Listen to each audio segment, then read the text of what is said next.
Hey, let's start. Chapter 19, Hate and Alcohol. Ghost and Itaka walk side by side through the hallway, heading for the council room. He rubbed his face in annoyance. When this was over, no doubt he'd have a big talk with Mayu and Rome, since Rome had seen his abilities. It wasn't something he was looking forward to. He could feel Suzuki's gaze on the back of his head but ignored it.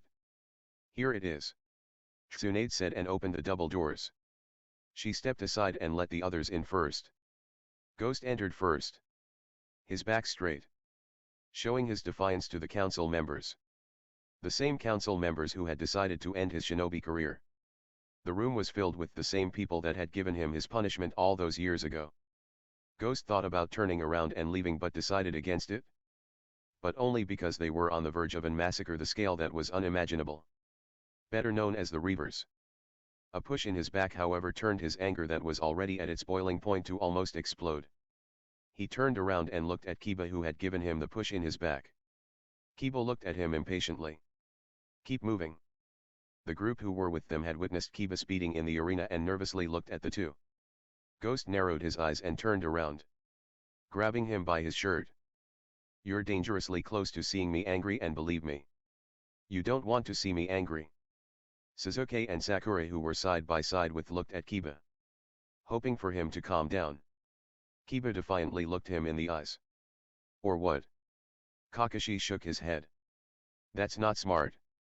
Not even for you. Remember that warm-up I had with you? Ghost said, referring this Kiba's near-death experience. That's nothing compared to what is going to happen when you don't shut up. Before Kiba could respond, Tsunade spoke up, who stood behind Ghost. All right. Enough, let's get this started. Ghost shoved Kiba away and turned around. He looked at the Hokage before roughly shoving her away and walked forward. Itaka beside him.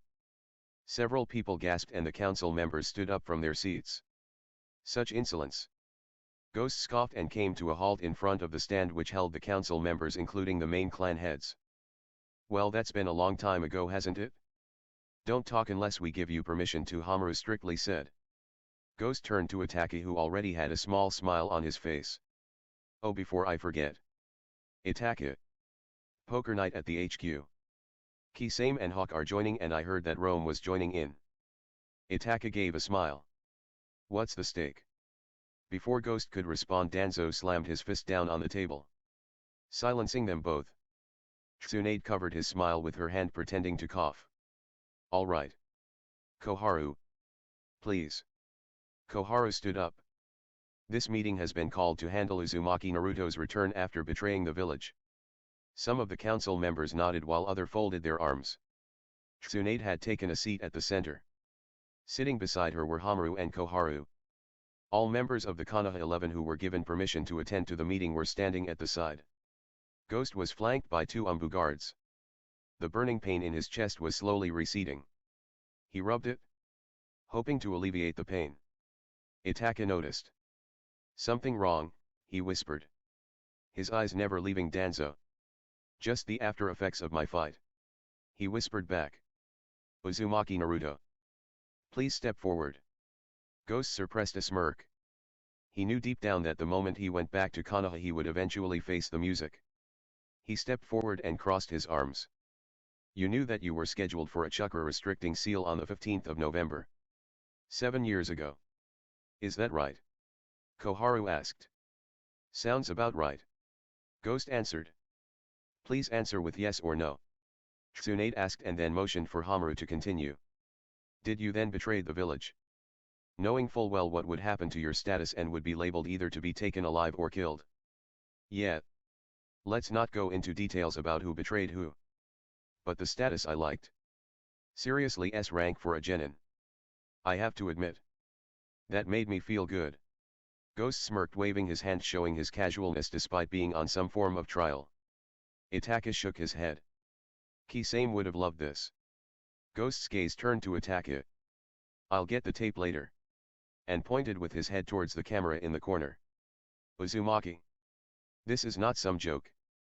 Respond accordingly. Danzo's voice cut through the silence. Ghost focused his attention back on the two elder members. Fine. Yes, I knew full well that I'd be labeled as a missing nin. Good, then you know full well that your punishment will be death through shinobi method. Danzo's loud voice boomed through the room. Ghost momentarily stiffened before resting his hand on his pouch. I'd like to see you try. Old man. Danzo stood up, but Tsunade butted in. Hold on. This is a different case. The hunter's allegiance will be directly influenced by the outcome of the trial. As well as the Akatsuki's, Itaki answered, which earned him a thankful nod from Ghost. Danzo reluctantly backed down. I suggest that Uzumaki Naruto can redeem himself by rejoining the shinobi ranks. Tsunade offered. Ghost chuckled. Yeah. Hokage. Not going to happen. It's either that or we'll put you in a holding cell until we know what to do with you. Tsunade said. Her patience growing rather thin. Ghost walked forward. Ignoring the shift in the umbus in the corner of the room. He reached her table and rapped his knuckle on it. Well, and if you want Konaha to survive this war, then I'd suggest to tell your lapdogs here to open the door and let me out. Tsunade leaned forward. What happened to you? She softly asked. Her eyes didn't show the intensity of an Hokage, but that of the mother figure Ghost used to know so well. Ghost smirked. I opened my eyes. This conversation is over. He turned around and walked back to the double doors. Tsunade sighed. Let him go. But. Tsunade-Danzo started. You heard me. We can't do anything for now. Her eyes still closed. This isn't over. Uzumaki. Danzo angrily said. If I see you or your followers, I'll put your other arm in bandages as well. He answered. Never bothering to turn around.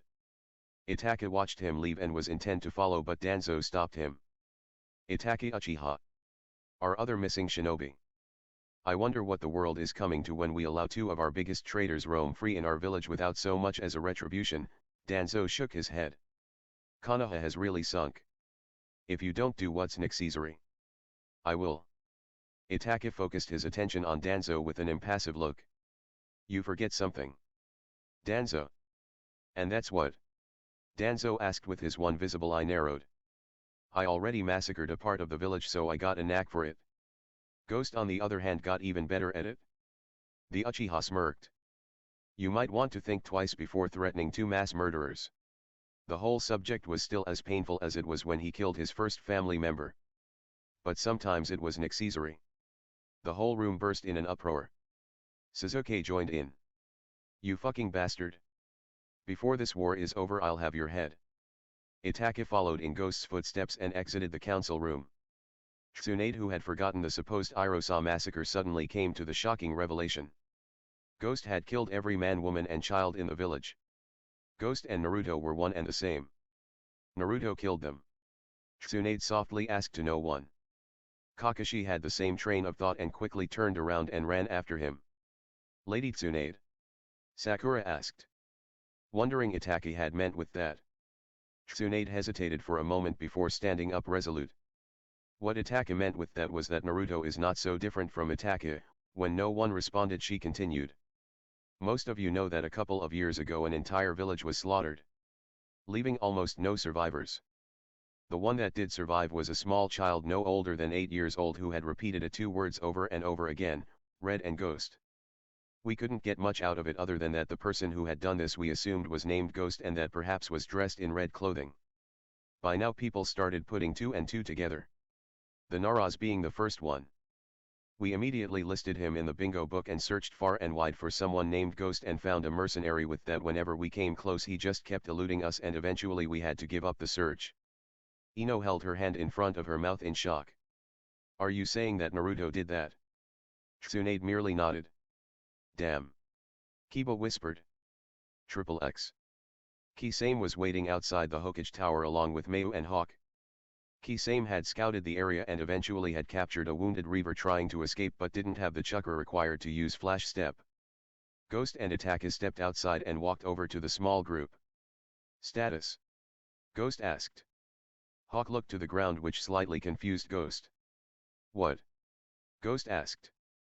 Hawk didn't have the heart to tell, so Mayu did. Ghost, Robatsu's dead. No. Ghost said between gritted teeth. Che. Damn, he balled his fist in anger before he slumped his shoulder in defeat. I was my fault. Hawk whispered in sadness. How so? Ghost asked. Unsure whether to take him for his words or not. Hawk gave him a short summary of what happened. Flashback. Hawk and Robatsu both were separate but were still fighting in the now largely destroyed store. Hawk used a table to gain some height and then jumped of it. Both his feet clasped together and planted them in his opponent's face, who in return flew out of the store. Without thinking twice he charged after. A konaha in both his hands. Robatsu could only look with desperate eyes at Hawk's back. His mouth was covered by a claw which prevented him from calling for help. He tried to free himself from his grasp but utterly failed. For all your cunningness, power you have not. With those words he rammed his claw through Robatsu's chest, piercing his lung. Robatsu shut his eyes in pain and spat out a mouthful of blood. With the last of his energy he grabbed his enemy by the head with both hands and pushed both his thumbs in the reaver's eye sockets. A painful roar escaped the man's lips as blood seeped out of his sockets. He dropped Robatsu on the ground and stumbled back. Robatsu! Hawk shouted as he came sprinting back in the store. He saw the stumbling reaver and quickly snapped his neck before crouching next to Robatsu. Hold on. We have to get you to Mayo. She'll patch you up. Robatsu only coughed up more blood and slipped into unconsciousness. Hawk's eyes widened in fear and quickly placed his ear on his chest, hoping for a heartbeat. He sighed in relief when he heard a faint heartbeat. He quickly hoisted him on his shoulder and set off to find either Mayu or Michiru. End flashback. You can't blame yourself, Hawk. Ghost said and placed one hand on his shoulder. Hawk looked away. He needed my help and I was too focused on gutting the other bastard. Ghost sighed. Hawk. If you didn't, then he'd have killed you while you were helping Robatsu. We can't save everyone. Hawk didn't respond to that. Ghost turned to Kisame. Had any luck with stragglers? Kisame nodded. Yeah. We captured a reaver. He could answer a few questions. If we can crack him. Then why aren't you doing that? Ghost asked him. Kisame casually stretched the muscles in his arms. The man needs to be patched up before I can have some fun. Ghost. We need to talk. Mayu said and her eyes cast a glance to his gauntlet. Ghost nodded in understanding. I guess we do. Let's head find the others and I'll tell you everything. We'll head for the headquarters. Mayu turned around.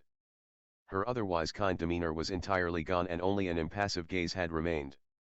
Ghost walked beside her with Hawk close behind. How are you holding up? He asked the female hunter. Mayu sighed. Barely able. But I have to. Michiru has it bad though. If you have time, could you talk to her? Ghost raised an eyebrow. Sure, but you're her mom.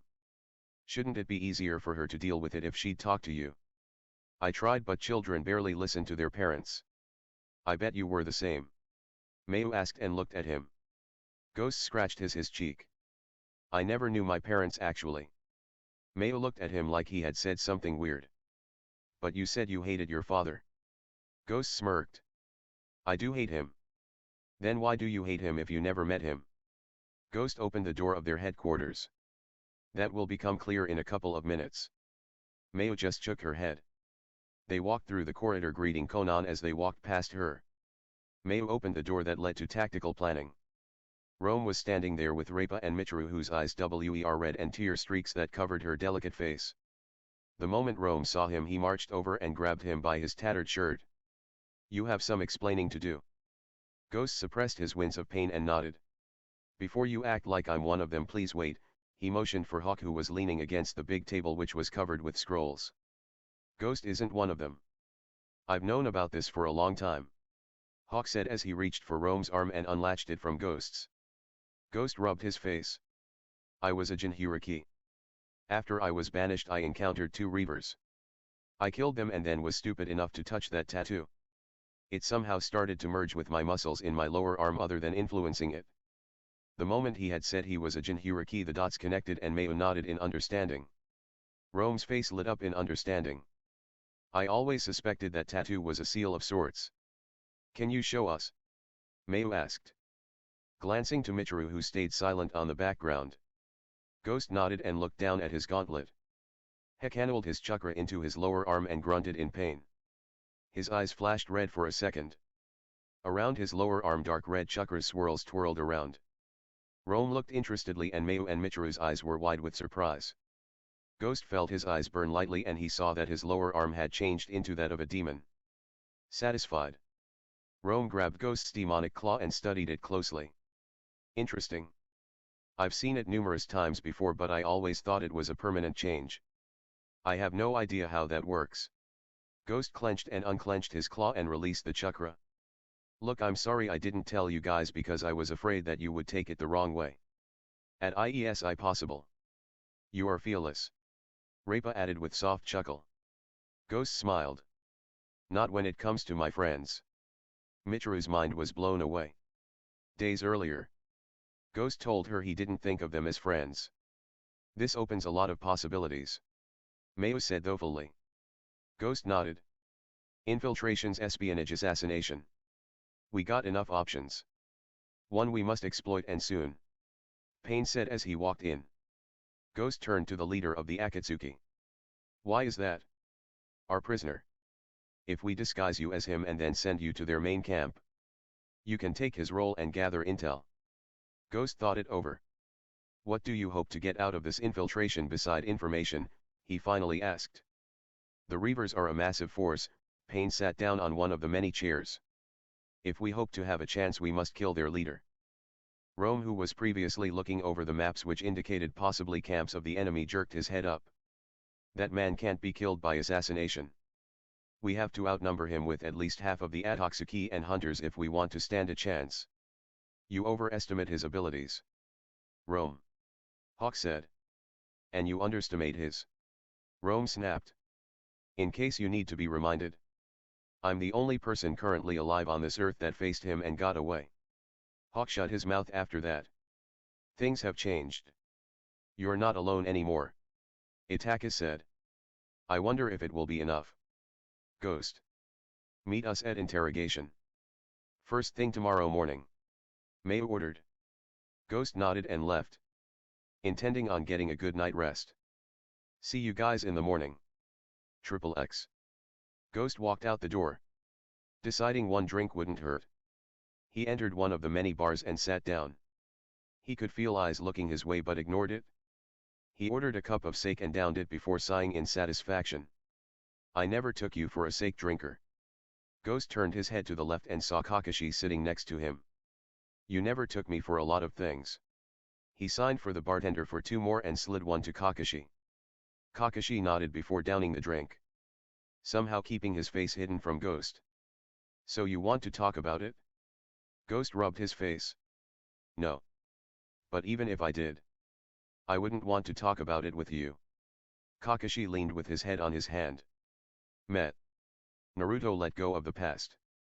Ghost narrowed his eyes in anger. Hey take. In case you forgot. I had let go of the past. My plan was to never grab a hold again. But that didn't really happen. He stood up and threw some money on the counter. And before you decide to give me another one of your life lessons, maybe you should check yourself first. Shinobi Hatake. Kakashi could only look at his retreating back. That didn't go too well. Did you expect anything else? Sasuke asked as he sat down next to him. I guess not. Ma. Sasuke, you should stop your girlfriend from talking to Naruto. I don't think he's in the mood. Sasuke raised an eyebrow. You really think she's just going to stop after the treatment Naruto gave her? Sasuke said nothing but did turn around and headed outside. Ghost looked up to the sky. It was a clear night sky giving Konaha a peaceful and calm appearance. He smiled. He couldn't help but smile because even though the time he had lived here was hell, there were also times of laughter and joy. From the strolls through the park with the 3rd Hokage or the simply sitting on the Hokage monument to the missions he did with Team 7. His smile faltered when he realized that probably the fun they had was one-sided and that Kakashi never felt the same. Naruto. Can I talk to you? Ghost sighed. No you can't. Sakura. Sakura grabbed him by his arm, stopping him from walking away. I don't care how you treat us all, but if you don't even have the decency to stop and talk, then I'll beat it into you. Ghost turned around, his killing intent rolled off of him in waves. Harano, you have 3 seconds to let me go. Sakura, who had trouble breathing, gasped for breath and let his arm go. The killing intent was very similar to Orochimaru's all those years ago in the Forest of Death. Naruto, calm down, Sasuke said as he stepped between him and Sakura, shielding her from his anger. He too had trouble with maintaining his composure. I'm going to say this once more. Leave me alone. I don't want anything to do with you pathetic excuses for shinobi. If you bother me again, I am going to hurt you. Ghost vanished with a single flash step. Sasuke, Sakura. Let him be. Shikamaru said as he appeared from the street to their left. Sakura wanted to protest, but Shikamaru held his hand up. He's having trouble to get used to everyone knowing who he really is, and if people keep bothering him, he's been running for a long time now. I wonder if time is going to help at all, Sasuke wondered aloud. The old Sasuke would have felt no guilt for his actions, but things had changed and he couldn't help but feel guilt course through his body for what he had done to Naruto. XXX. Ghost sat down against one of the tree posts on the old training ground. He knew he had to talk to Michiru, but he didn't really feel like it. He ran a hand through his blonde hair and smiled. He reached for his pocket and pulled out a bottle of sake. Good night, Robatsu. He raised the bottle to the sky before taking a sip from it. Chapter 20, Ghost or Naruto. Couple of days later. Ghost walked through the street. News about his return had spread through the village like wildfire. That disturbed him. He guessed the only reason the HQ wasn't stormed was because of the Umbu stationed at the entrance. He saw he had reached his destination and smiled. He pushed the flaps aside and leaned against the wooden post. He rapped his knuckles on the wood, gaining attention from the inhabitants. Is it too much to ask for a miso ramen? Ghost asked Tuka behind the counter. Tuka turned around. He looked at him for a long time before he slowly walked around the counter. He smiled before he pulled him into a tight hug. Why, was all he asked. Ghost returned the hug. Sometimes you just have to turn into a new direction. Konaha just gave me the much needed push. Ayam walked in and saw the two hugging. She too had heard of Ghost and Naruto being one and the same and couldn't believe it at first. And Naruto? Ghost saw her standing and smiled. He held out his arm and she quickly ran over to embrace him as well. Why did you leave? She asked as she pulled away, wiping away a few tears of joy. Ghost laughed. Is that all you have on your mind? No, how have you been or something? Ayam laughed and wiped away a few more tears. We thought you were dead. Ghost sat down at the counter. Sorry about that. Your Hokage became annoying, so she had that coming. So, you said that because you wanted to make her suffer? That's low. Shikamaru said as he sat down. Well. So was abandoning a friend in need. Ghost replied coldly. Tuki and Ayam noticed Ghost's behavior and decided to stay out of their way and move to the back. You troublesome idiot. Can't you see that her hands were tied behind her back? Shikamaru said as he looked at Ghost from his seat in the corner. His head leaned against the wall. She's the Hokage. If she can't handle a few council members, then the whole title of Hokage is as useless as this village is. Shikamaru shook his head. You're one selfish bastard. Ghost let out a humorless chuckle. He turned around and looked at Shikamaru with cold, empty eyes. This whole village is selfish. I'm just adapting to it. Shikamaru stood up and walked over. What made you like this? Ghost smirked and stood up as well. Don't you know? He casually held his hand up. It was Tsunade. The council. Sasuke, Sakura. Hell, it was everyone from the rookie group. Hell. Shikamaru, it was even you.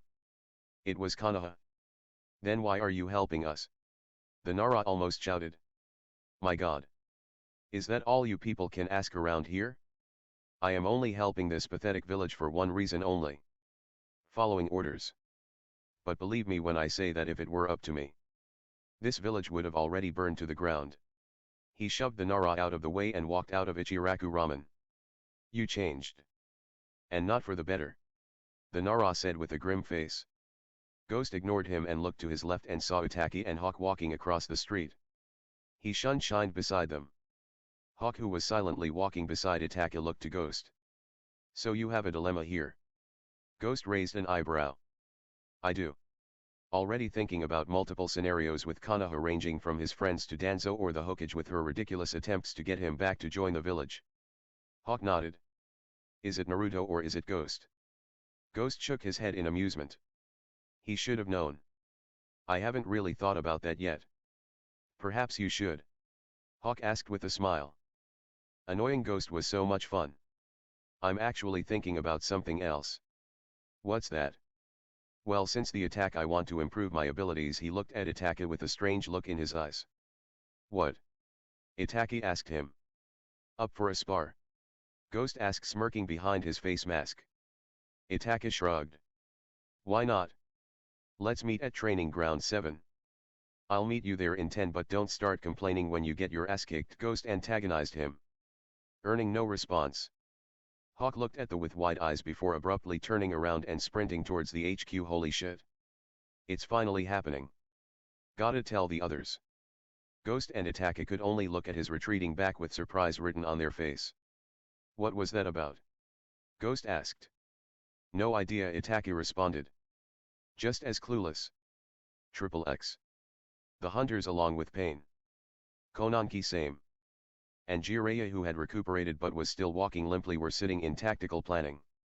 For some reason the Reavers hadn't attacked yet, and that was worrisome. At first they figured it was because of their attempted attack on Konaha, but that was several days ago and there still wasn't any movement. It was then that Hawk sprinted inside. Surprising most of them. Mayu, who figured that something was going on, was already going through various scenarios. Ghost and Itaki are sparring at training ground 7. There was a moment of silence before everyone scrambled to their feet and ran for the door. All except Pain and Konan. Jiraiya was easily left behind and cursed mentally. X. Ghost parried Itaka's low blow and already expected Itaka's usual fast follow-up. Only it didn't happen and he was thrown slightly off balance. He jumped back and weaved through hand signs at the same time Itaka did. Katon, Gokakyo no Jutsu, they both shouted, and two humongous fireballs roared towards each other and clashed for dominance in the center. Ghost smirked. His chakra reserves were always large. And when he merged with the Kyuubi, his chakra increased exponentially.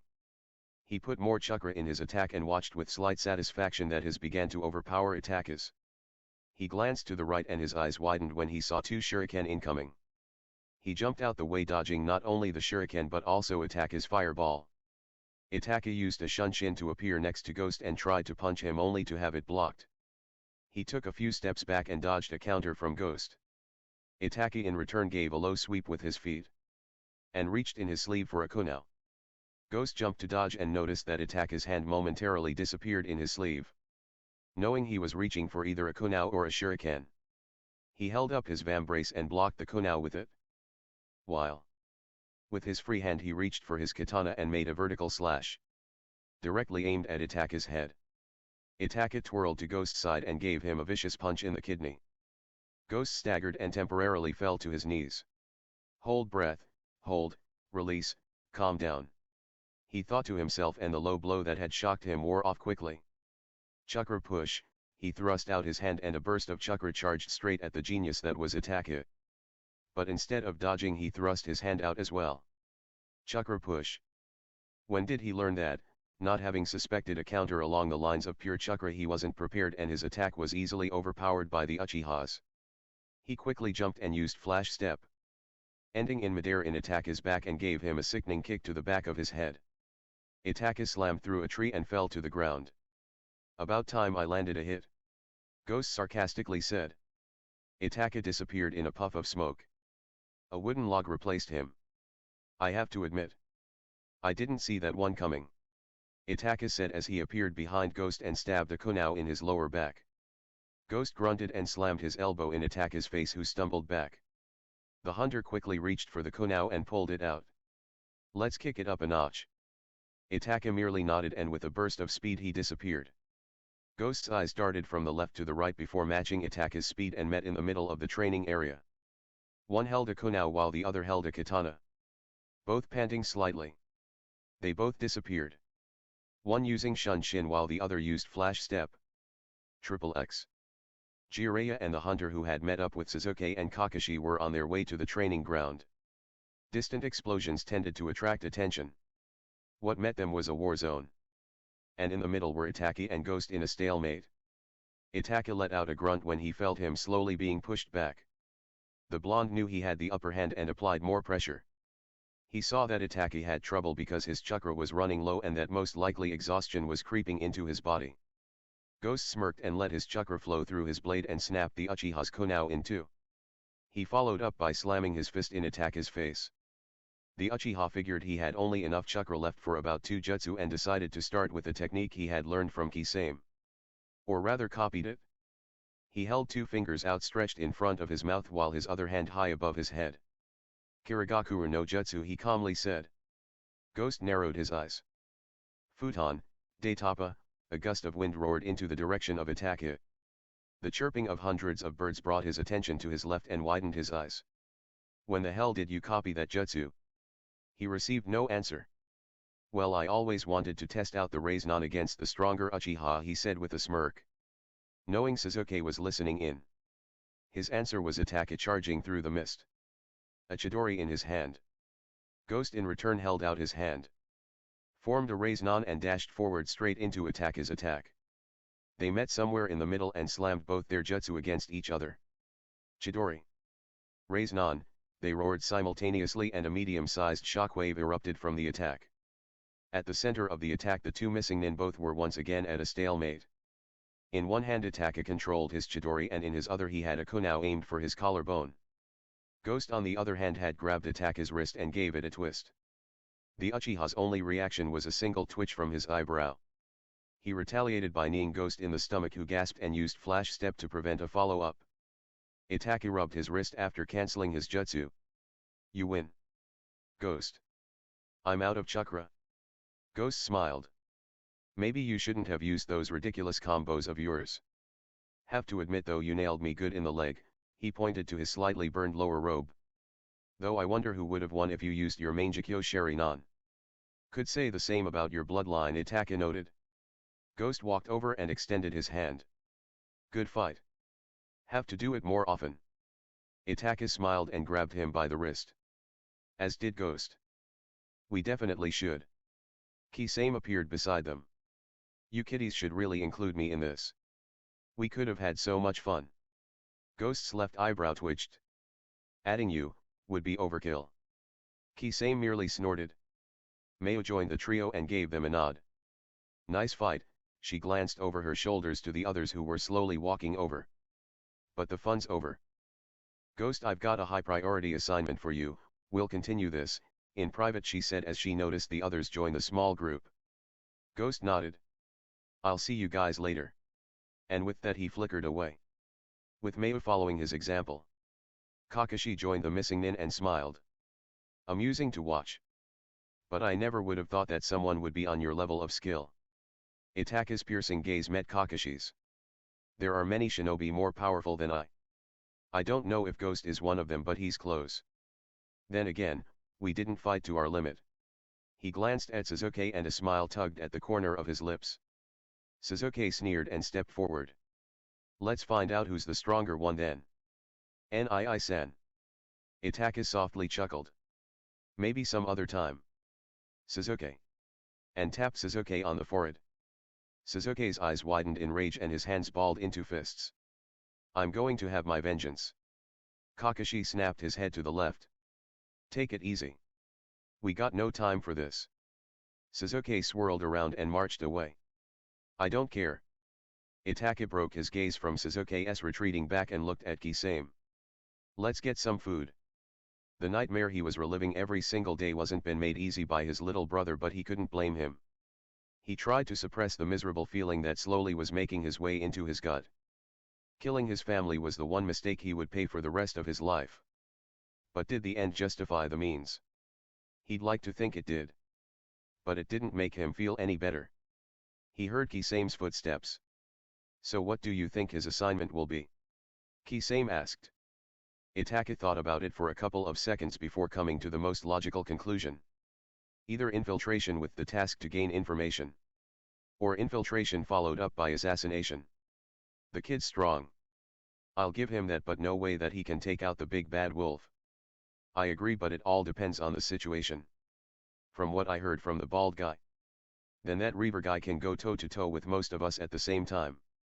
Itake nodded. That's why I doubt they'll send him on an suicide mission. Kisame noticed the subtle differences in both his expression and voice. It was almost completely unnoticeably, and it would be if Kisame hadn't known the young man this long. What are you thinking about? Itaka smiled and shook his head. It's nothing. Come. Let's eat. XXX. Ghost looked over the file. I accept. He said without hesitation. He shut the folder and gave it back to Mayu, who sat opposite of him. You didn't even take a good look, she said incredulously. A chance at getting to know their troop movement, their base of operations, and perhaps a chance to take down the big Lord Kenpeki himself. Who wouldn't accept this assignment? Ghost, she hesitated for a moment when Michiru and Hawk entered the room. You'll be away for a long time. Ghost shrugged. Whatever will end the war and gets me out of this village. Hawk snickered. So what's this about? Long-term infiltration mission, was all Ghost said. Michiru's eyebrows raised. How long? Mayu looked at Ghost, who didn't respond to the question. Depends on how well he does. But it can range from 10 to 15 months. 15 months, she uttered and looked back at her mother. That's too long. You can't accept. Ghost. Already did. He responded dryly. But, 15 months. You can't do this, she half shouted with a pleading look in her eyes, almost making him waver. I'm sorry, Michiru. But at the moment I'm the only one who has a chance of pulling this off. He glanced down at his left arm. Besides, since Akatsuki lost their inside man, we have lost our eyes and ears on the inside. Michiru looked down at the ground in defeat. But. Ghost smiled. Don't worry so much. I'll be back before you know it. Just make sure there's something I can get back to. The blonde petite girl gave a sad smile. When are you leaving? Ghost thought about for a second.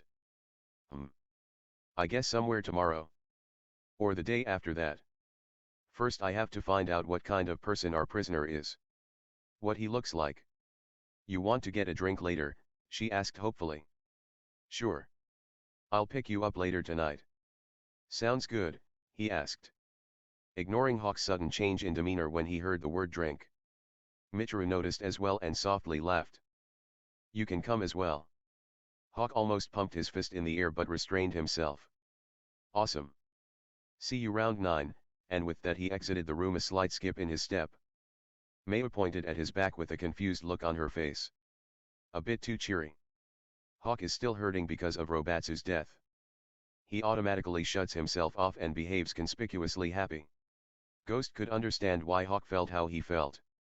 But that didn't mean he'd allow Hawk to choke on his depressing thoughts. Ghost stood up from his chair, grabbing the folder along the way. I'm heading for interrogation. Gonna see what our friend looks like. He said his goodbye and headed for the door. XXX. Ghost stood in front of the Reaver, who was looking at him with disgust. Around his ankle and wrists were chains, and on his chest and forehead was a seal that prevented him from using chakra. The man was wearing dark red robes which was slightly torn. Ghost could see that his left leg was a complete mess. It looked like the wounds were inflicted by what he guessed was Kisame's weapon. The man had black spiky hair similar to his, only a lot shorter. He had a calculated look and a small scar on his right cheek. His lips were set in a tight grim line. Ghost decided to start. So, this must be embarrassing for you. The man looked at him with narrowed eyes. The blonde continued. I mean, being the only Reaver to ever be kidnapped. The Reaver in question roared and tried to stand up and break free, only to be pushed back by Ghost. Ghost looked at him. His head tilted. What's your name? The man ignored him and continued to struggle. What is your name? Ghost tried again. Why do you want to know? You'll just kill me afterwards. Ghost shook his head.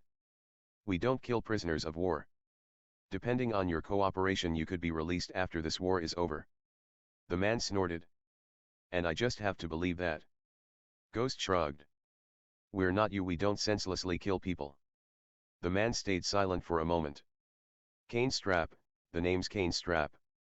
Ghost's eyes twinkled. Now we're getting somewhere. Ha walked around Kane until he stood behind him. And tell me, Kane. What is your rank? Kane in return hesitated but answered after a couple of seconds. I'm a shifter. Ghost raised one of his eyebrows in confusion. What's a shifter? We know you have regulars and Holder as your main force. Go to hell, we're done talking. The Reaver hissed. Ghost smirked and grabbed the man by his shoulder, digging his claw in his skin. I know what a shifter is. It's a holder who can change between his demonic chakra and his own. What I also know is that when someone merges with a demon, his personality changes, causing the person to often give in to their bloodlust. Ghost released him and took his original spot in front of the man again. A holder merges his mind with that of the demon, making him completely unreliable. Only a completely loyal person to your lord would be able to keep his mind on a straight line. That's why only a few people gets to be chosen. How am I doing so far? Cain gritted his teeth. How do you know all this? Ghost ignored him. Shifters, however, have the ability to use either the demonic chakra or their own. How? Ghost smirked and reached for a konaha. I guessed, and with that he flicked his wrist and killed the man. Seconds later Anko rushed in. What the fuck did you do that for? He could have been a valuable source of intel. Ghost shrugged. Reavers and long-term interrogation don't go hand in hand. He would have found a way to escape. You don't know that. You idiot, she shouted before being pinned to the wall by Ghost. He looked her up and down and licked his lips. You know. You're kinda hot when you're angry. With her free hand she tried to push him away. You know. If you're not interested, just say so. He said and released her.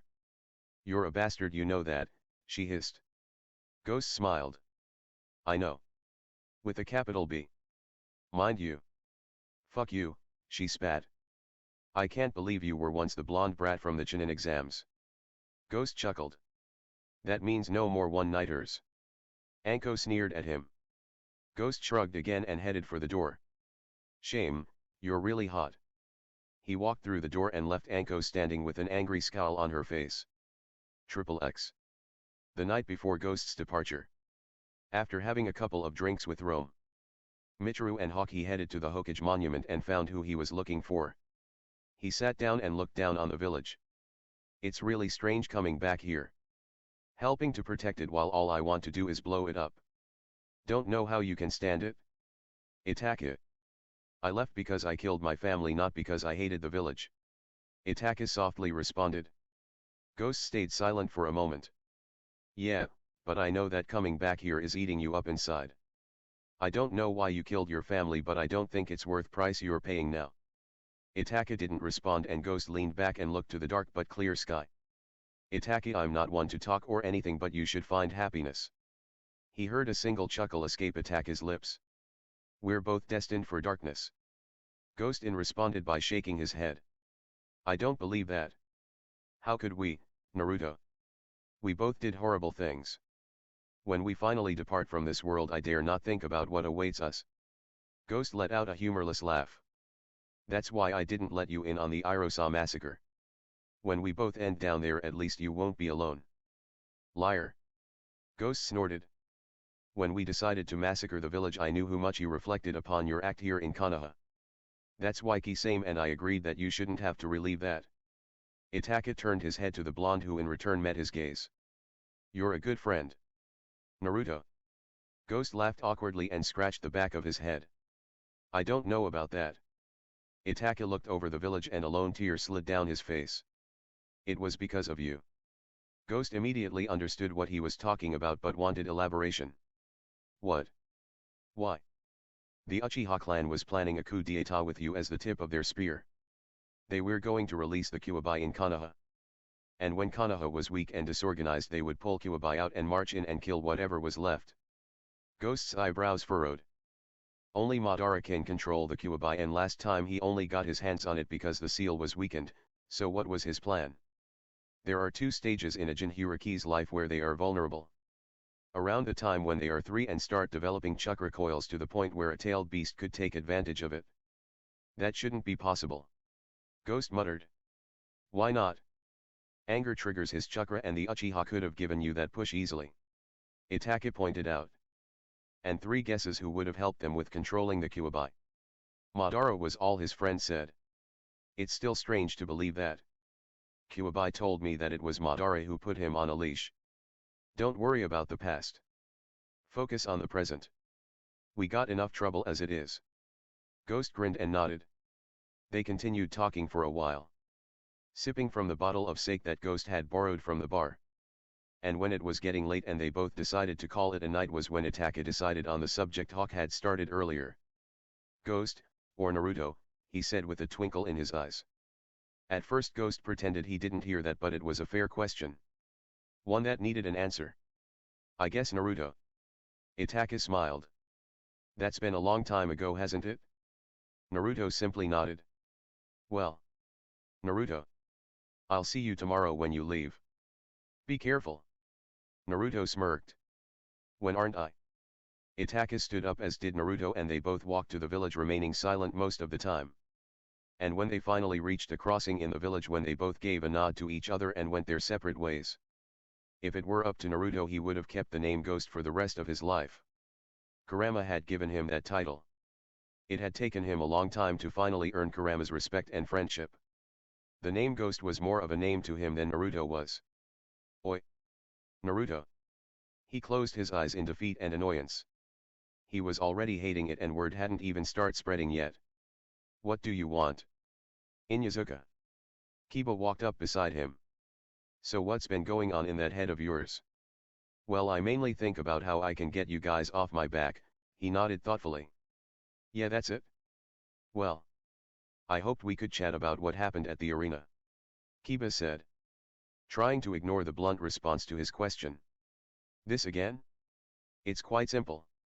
I tried to kill you. Failed miserable, and now I have to live with the consequences, and believe me, they ain't pretty.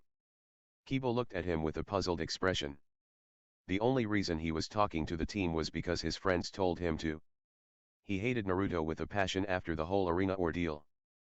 But he also believed in their optimism that they could get Naruto to his old self if they continued to put pressure on him. What do you mean? What consequences? Naruto sighed. Well, you're still here, aren't you? I'd say that be described as a pain in my ass and labeled as a consequence. Kiba sneered and spat on the ground. Fuck you. Naruto. I don't know what we've done to make you like this, but if you don't tell what it is, then you can go to hell. Naruto smirked and shook his head. If you don't know that, then you can ask Shikamaru. I suspect he already figured it by now. He turned around and continued to walk down the road. For once, stop being a fucking asshole and tell me straight to my face what your problem is. Kiba growled and grabbed Naruto by the shoulder. The blonde hunter slowly turned around, his smirk gone, and was replaced by a cold, emotionless face. If you want to keep your hand, I suggest you let go. Now. Kiba let go and backed up. Screw this. He turned around and walked away. Bye-bye. Naruto waved at the Inyazuka's retreating back. You know. That's not really nice, a soft female voice said. He turned around and saw Hinata standing. As he noticed before, she had done a complete 180. She was wearing a jounin outfit and had her hair tied in a ponytail. From what he remembered from last time was that she was no longer the shy little girl, but a calm young woman who didn't hesitate to speak her mind. Well, he's not a nice person, Naruto pointed out. Hinata pursed her lips together. From what I heard, you don't like any of us. Exactly. Hinata walked over and sat down on a bench and patted the empty seat beside her. At first he hesitated, but decided to go with the flow. He sat down next to her with a relaxed posture. Hinata spoke first. I know why you're angry. The missing nin tilted his head. Is that so? He waited for a moment, but when Hinata didn't respond, he sighed. Speak. Before I leave. I have better things to do than listen to your assumptions. What do I get if I'm right? She said with a smirk. I won't tear you a new one for wasting my time when I clearly have better things to do. Hinata chuckled, which slightly put Naruto off his game. Usually people grew angry at his cold and bastard demeanor. You're angry at us for not helping you when you needed us the most, Hinata said as she looked in his blue eyes. Naruto raised his eyebrows in surprise. It's unbelievable. There is someone in this dump who actually thinks before speaking. He stood back up. I trusted you to have my back and you didn't. For that I can never forgive you. I want to make amends, she said with a slightly raised voice. By the time you actually get there, I'm most likely 6 feet under. For real this time, he said cheerily, and with a wave he rounded the corner. You want to wager on it? She half shouted now. not bothering to get up. He didn't respond, so she followed trail, and when she rounded the same corner she saw a small note plastered on the wall. She grabbed it and read. "Sure. I'll bet on it. See you when I get back." "See you when I get back," she said aloud. What the heck did he mean with that? Triple X. Naruto smirked to himself. He was never going to forgive them. But for the sake of the mission he could at least act on a professional level. Somewhat. He rounded another corner and saw the apartment he was heading for. He walked over and opened the door and stepped in. He walked up the stairs to the second floor and walked to the door. He opened it and stepped inside, walking straight into the living room. He let out a small chuckle when he noticed everything was dark. He walked to the bedroom and saw that the door was open. "Took you long enough," a female voice said. He pulled off the top of his outfit and his shirt underneath. "Yeah. Well, I had planned to getting here sooner if it weren't for your buddies who were keep getting in my way." She snorted. "Hit them if they don't go away." "Works for me. I'll keep that in mind." He jumped on bed and the woman quickly straddled his lap. "You're going to pay for making me wait," she said with an evil smirk plastered on her face. Naruto gave a smirk of his own. "Last time we spoke you pretty much told me to fuck off because you found out who I was." "Yeah, well. You're still a good fuck, so don't complain, you idiot." "Whatever. Enough talking, you crazy bitch, and if you bite me again like last time, I am going to hurt you." The purple-haired woman grinned evilly.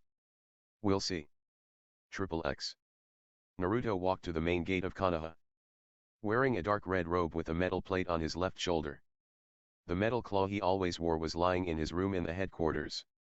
Reavers didn't use equipment of that sort and it wouldn't help his undercover assignment.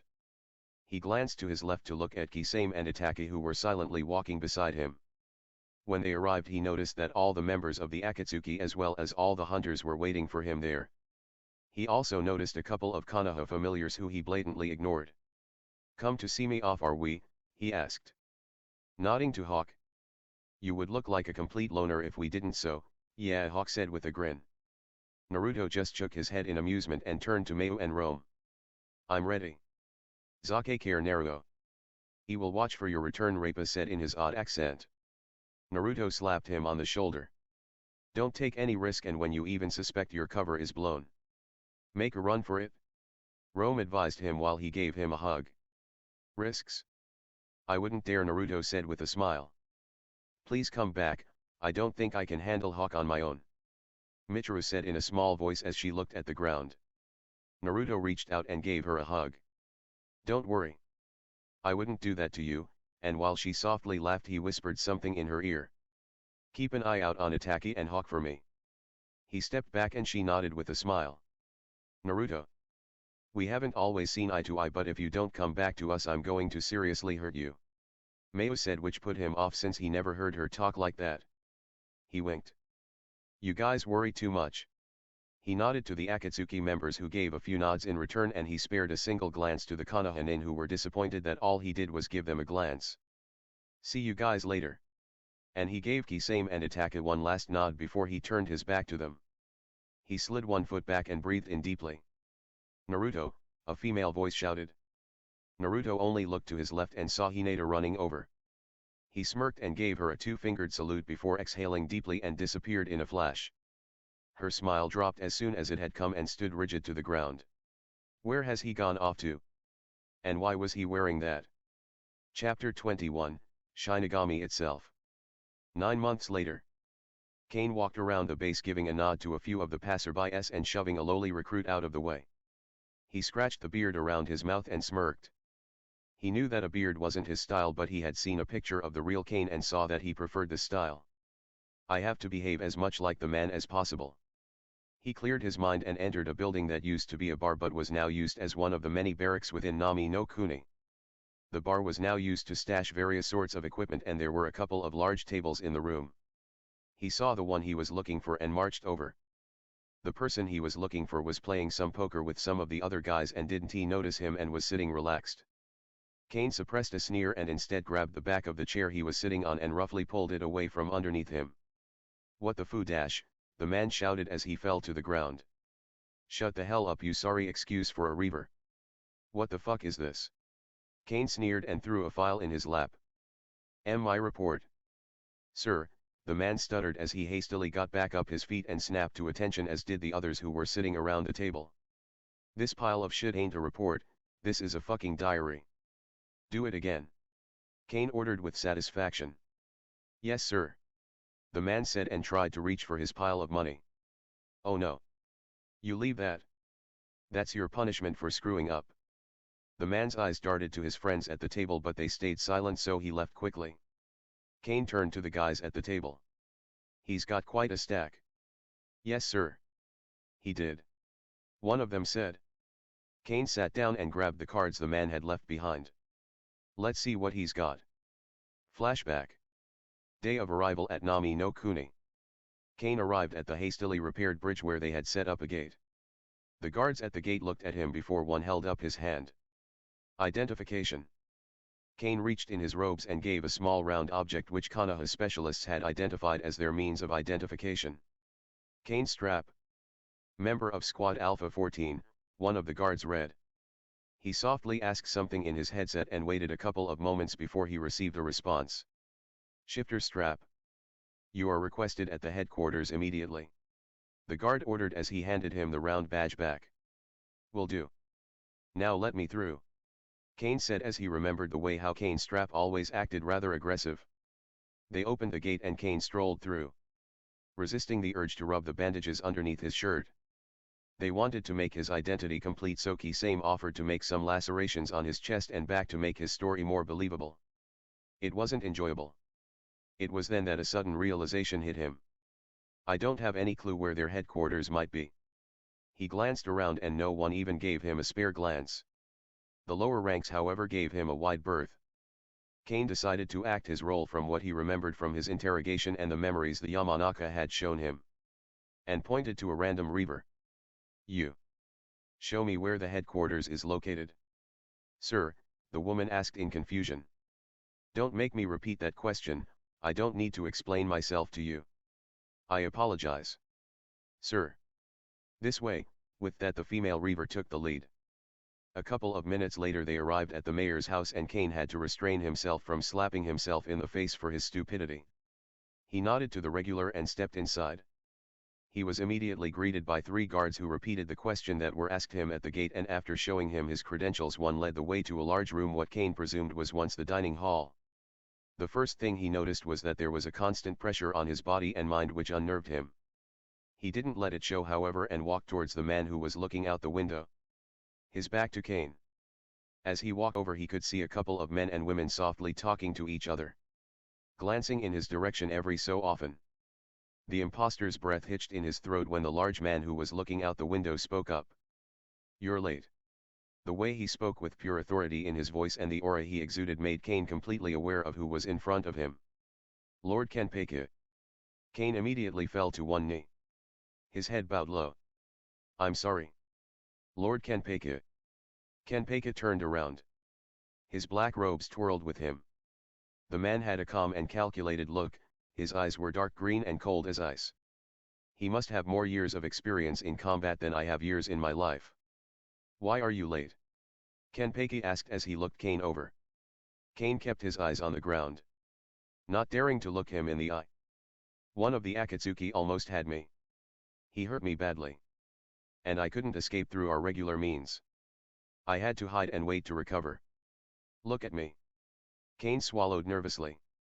He slowly looked up and into the leader's eyes, and what he saw and felt was pure terror. That man embodied pain and death. He remembered when he noticed the demonic chakra within lasting. But that was nothing compared to what this man carried. It was like he was looking at the Shinigami itself. It was something he had never felt before. As Kane continued to gaze into Kenpeki's eyes, he felt like he was completely naked and that there wasn't a lie that he could hide. Get your act together. If Kurama would see me now, how would tell me what kind of disgrace I am? Ghost narrowed his eyes slightly. Sir. Kenpeki continued to look at him for a few seconds longer before he broke contact. Are you still able to fight? While he said that he signaled for his men to leave the room. Always. Sir. Kenpeki nodded once. Good. From what I heard from Lasting was that the mission was a failure and that the hunters still live. Kane looked down to the ground, trying to look embarrassed. I'm sorry. Lord Kenpeki. Give me my punishment and I'll accept it without hesitation. Kenpeki chuckled softly. Why should I punish my own son for a mission I was afraid he wouldn't return from? I'm glad you yet live. Kane's jaw mentally dropped to the ground. I killed his son. Present day. Konaha. Hawk and Sasori watched as the Jounin from Konaha trained themselves to their limit. At first it seemed like it was a waste of time. It especially seemed that way for the men and women of Konoha, but after seeing the results firsthand from people like Suzuki and Niji, they quickly changed their mind. Well, at least they're not as worthless as they were when we got here. Sasori noted. Hawk nodded. They improved all right. I'd say that a 4-man Jounin squad could take out a holder if they work together well enough. That's a big if. Sasori grunted. There are a few exceptions, of course.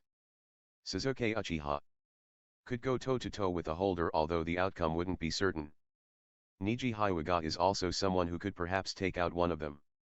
Hawk, who had his hair grown out a bit, rubbed his chin while pondering their capabilities. Ever since Pain and Konan had returned to aim to prepare for the onslaught, things had been suspiciously at ease. After the Reavers' failed attempt to take out key figures in Konoha's defense, they resorted to an all-out assault on their defensive lines.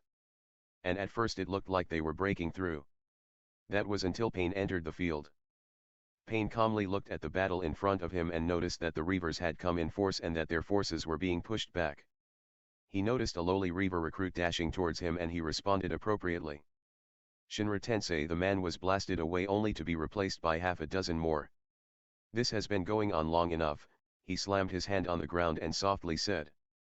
Kukiyos, Gadumazo. Konan, who had been fighting nearby, noticed the ground trembling and her eyes widened in fear. No. A statue the likes of which was never seen emerged from the ground and roared at the enemies in front of it. The Reavers in return hadn't seen anything like this before, jumped back while one of the shifters in charge used a summoning of his own. Kukiyos no Jutsu. A large dragon appeared in a puff of smoke and let out a terrifying roar of its own, only to be slammed down by a large claw-like hand. Pain merely pointed and the demonic statue obliterated everyone in its path. The Konoha shinobi had pulled out just in time because it seemed like the demon couldn't separate friend from foe. With no other option left, the Reavers pulled out, cursing their foes to hell and beyond. Hundreds of Reavers were slain that day while Konoha's forces were in the dozens. Pain released his jutsu and the moment he did he fell to his knee, coughing up blood. Are you okay?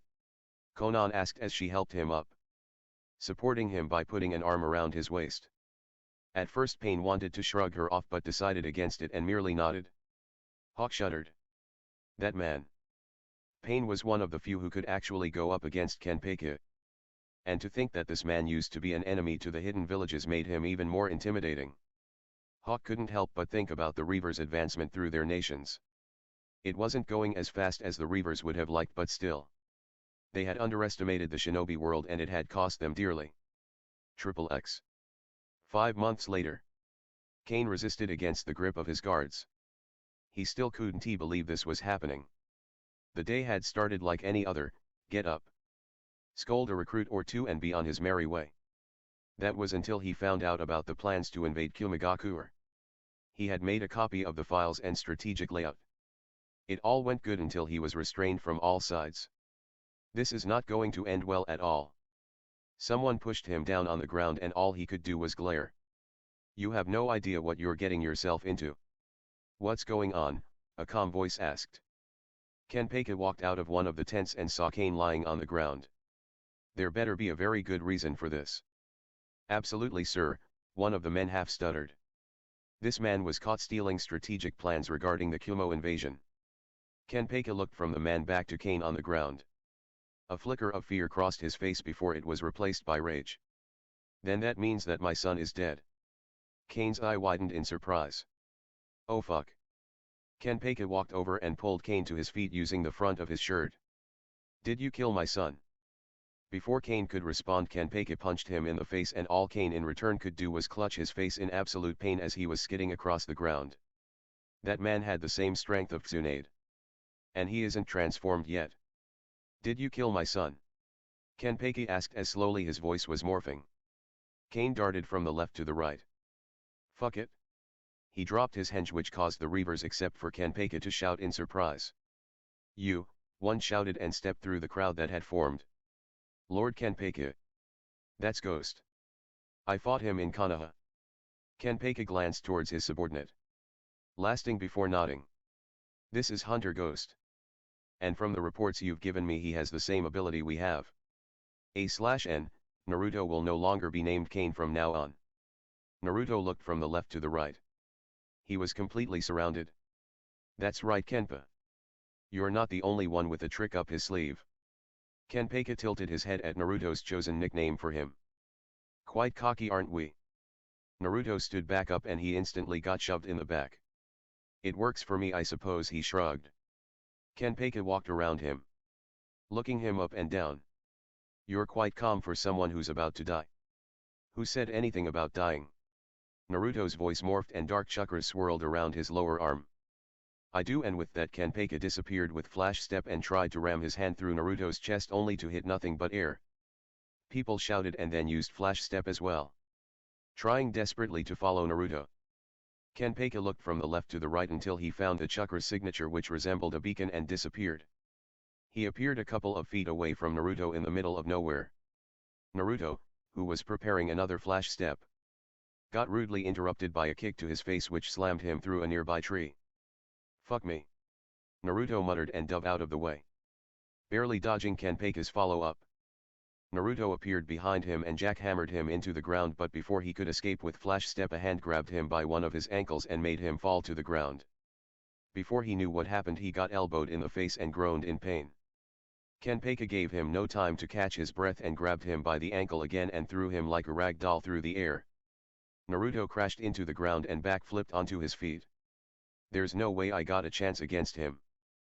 Pumping even more chakra in it, he disappeared with another flash step and then tried to use another, but this time an old opponent crossed his path and kicked him in the back, causing him to stumble forward.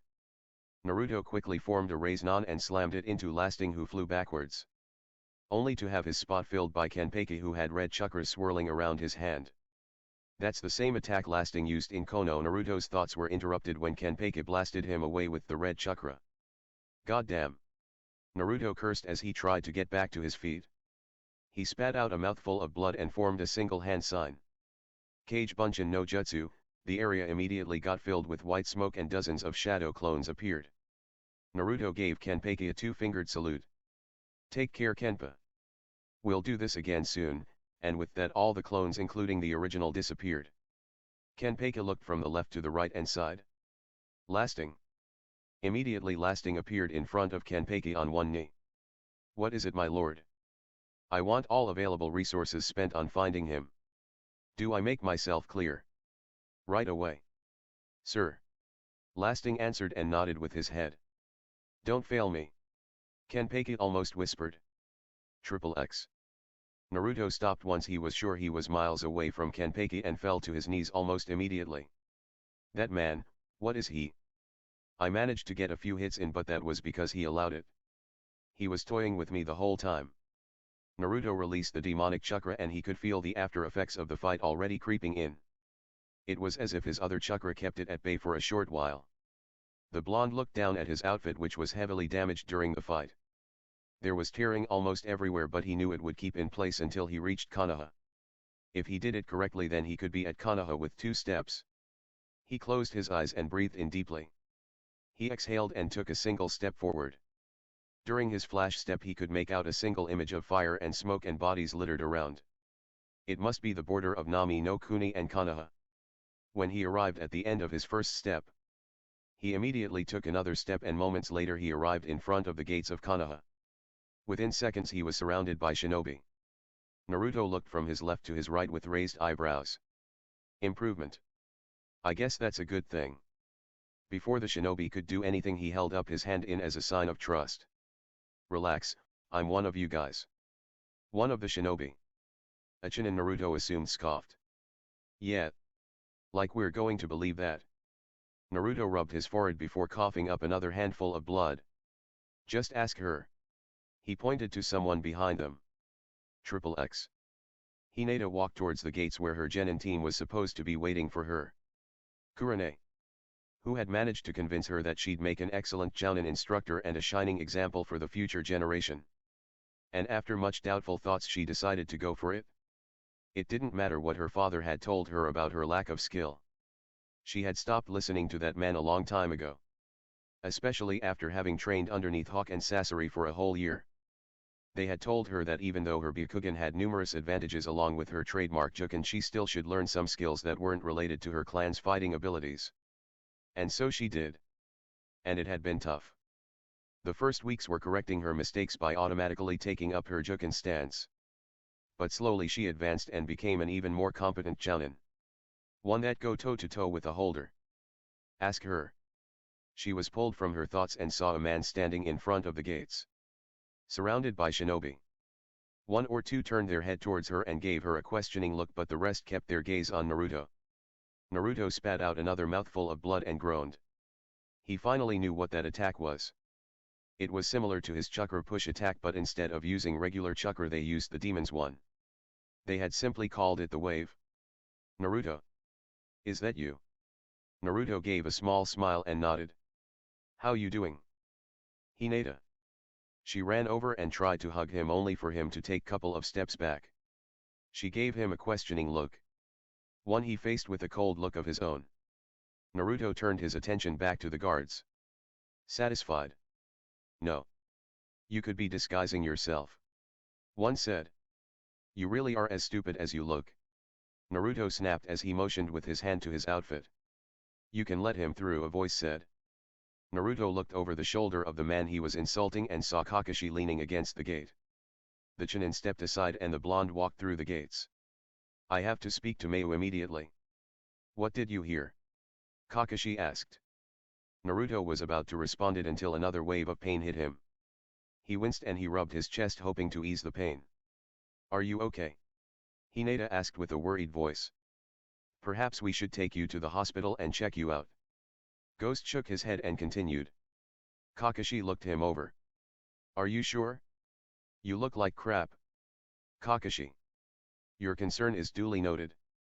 Sarcasm and exhaustion laced the blonde's voice. Kakashi smiled. Glad to see you haven't changed. His answer was silence. Kakashi tried again. Nice beard. Naruto groaned and covered his face with hands. This is going to be a long day. Triple X. They entered the Hokage Tower only to be halted by someone. Naruto. It took you long enough, Jish. The man dressed in a hunter's outfit stepped forward. Naruto looked at the man and grinned. Hawk. It's been a while. He stepped forward as well and embraced him in a brotherly hug. What's up with the beard? Hawk asked as he stepped back and took in Naruto's appearance. It had to be done. The blonde answered as he along with the others walked up the stairs heading for the Hokage's office. What is he like? Hawk asked, earning the others' curiosity as well. Naruto stayed silent as they ascended the stairs. That bad? Kakashi asked. No, Naruto suddenly said and shook his head. He's strong but he hasn't shown his true power yet. What did he show? Hawk asked as they rounded a corner and walked over to the door to the Hokage's office. Naruto smirked. All he showed me was how he beat me. And with ease. Hawk responded by knocking on the door and opening it. Guess who I found wandering the hall of the tower? The people inside looked to the newcomers and one or two laughed. Naruto stepped inside and gave them a nod. I already regret being here. One of the elder women in the room laughed. You'll never change. You know me too well. Mayu-sama, Naruto said with a small smile and a nod. Tsunade looked at Naruto with a smile but had to restrain herself from running over and hugging him tightly. Good to have you back. Naruto gave her a single nod and looked at Pain, who was standing to her right and had traveled to Konoha to discuss matters. Did you meet Kenpei? Rome asked as he embraced Naruto in a hug. Naruto looked to the ground. I did. Naruto, someone asked. Naruto turned his attention to the door and saw Michiru standing with a wide smile on her face. Hey. Michiru. She ran over and hugged him tightly, which made the blonde hunter chuckle. Missed me? He asked. She stepped back and looked him in the eyes before laughing. Of course I did. She playfully hit him on the shoulder. You were saying? Rome asked. He knew that look. It was the same look he had when he had met Kenpeki. I met the man. And he's tough all right. Naruto truthfully answered. Rome looked at him with a narrowed eye. You looked him in the eyes, didn't you? Naruto's eye met Rome's and nodded. I did. What did you see? The others in the room looked at Rome with a questioning gaze. What do you mean? Tsunade asked, but Naruto interrupted her. All I saw in his eyes were death and suffering. Who is this man? Naruto softly asked. Rome shrugged with his shoulders and shook his head at the same time. I have no idea. Suddenly he was there with an army so large that nothing could withstand it. Until now, Kakashi said. It is true that we have done what hasn't been done before, Mayu agreed with slight hesitation. But I still have the feeling that they are holding back. Well, the families of the deceased wouldn't agree with you. Yet. Well, I didn't come back to discuss Kenpeki with you. My cover was blown after I retrieved some of their battle plans. Naruto then continued to explain what had happened and what he had found. Rome cursed. This complicates things. The Raikage should have listened to us. Naruto gritted his teeth as the last waves of pain in his chest slowly disappeared. It's too late for the what-ifs, we need to act. What is Konoha's combat strength? Tsunade looked to Shikaku, who silently watched the conversation. He stepped forward and joined in. When they started to attack our borders, we had 15.400 combat-able shinobi. We've fought for a little over a year now. In that time we have lost 4,910 men. And how many of those shinobi that are still alive are stationed in Konoha or on defensive points in the Land of Fire? Naruto asked. Shikaku double-checked before answering. We have 8,500 men in the Land of Fire. So that means you have around 1,900 men stationed in other countries. Not to mention at choke points around the Land of Fire. Hawk mused. Shikaku nodded. That's right. We have to send men. Mayu concluded. You're right, but we can't send everything we have. And if we send too few, will not make a difference. We need more help. Tsunade whispered, which earned her a nod from the people in the room. The Tsuchikage has to pull his men out of Iwagakure. Naruto said suddenly. The man only has a couple of hundred left. That won't make much of a difference. We have united most of the shinobi nations, we don't have to act alone. Notify the other cages and we'll make sure everyone does their part. The Nara said. If Kumo falls, the Reavers will take the advantage and take their second major stronghold, Pain said as he finally joined the conversation. Startling a few. I will send some of my agents with you to help in the defense. Hokage. I don't know when the invasion is starting, the details weren't in the file I brought with me. He grabbed the file from beneath his cloak and threw it on her desk. But we have to send men in advance. It was Rome who spoke up first. I agree, and since this will be one hell of a fight, I'm sending everyone. Hawk, notify Hitachi. I want him and his brother in this fight as well. They've waited long enough. Oh boy. That'll be interesting. Hawk said, which earned him a chuckle from Naruto. Rome turned to Naruto. I know you're probably exhausted, but are you combat able? Naruto gave him a rare grin. I'm always combat able. Rome smiled and slapped him on the shoulder. Good. Gear up, we're leaving in 2. Tsunade watched the interaction and couldn't help but feel proud at Naruto's stubbornness. At times it annoyed her, but it was a perk that not many people had. She couldn't imagine the blonde without it. Hour and a half later. Naruto smirked from underneath his hood. He glanced at the metal claw that once again was comfortably in place around his hand. He pulled the face mask over his nose and mentally sighed. How he missed his outfit. This is who I am. A hunter through and through. He sat down a bench and looked over at the rapidly assembled men and women. Tsunade had ordered 2,000 shinobi to assist in Kumo's defense. He looked down at his unsheathed katana. He slowly and without much of a thought slid the whetstone over the blade. It calmed him. Naruto.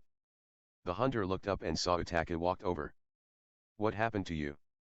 The blonde asked as he pointed to his face.